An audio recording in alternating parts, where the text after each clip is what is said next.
Governor Marwan Mark of Nikkei Asia, at the moment the dollar exchange rate is trading around 300 to a dollar.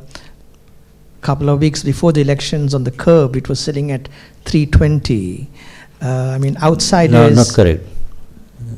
Wasn't it? It didn't go to 320. I don't. 320. No. The curb, no. No. It went. Foreign exchange market spot average rate went to 305 maximum just before the election, a couple of days before. Then came back to around 300.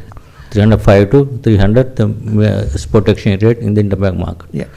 Anyhow, international observers will be looking at the exchange rate as one indicator on where the country's economy is going forward, because you're having a transitionary period. Of course, your predecessors, as you all know, defended the rupee at 200 to $1, which contributed to the crisis. Are there levels of anxiety that you are concerned where you may have to, as the central bank has to get more active in terms of the exchange rate, if it was to weaken to 320, 330, that could boost exports on the one hand?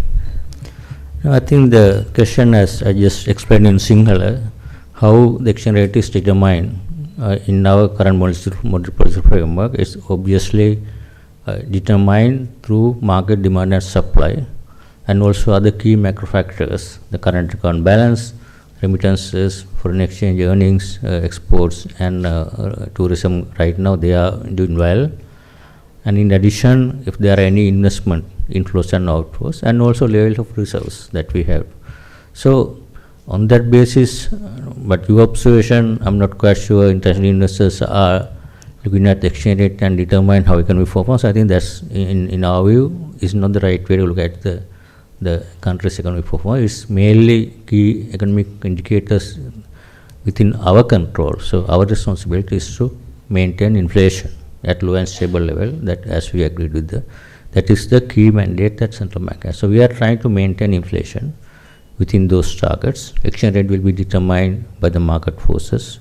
The short-term volatility changes can happen, but only thing what we do is to intervene to smoothen out any kind of sharp volatilities and letting the market to determine the exchange rate based on demand and supply, while also trying to build up the external buffers in terms of foreign exchange.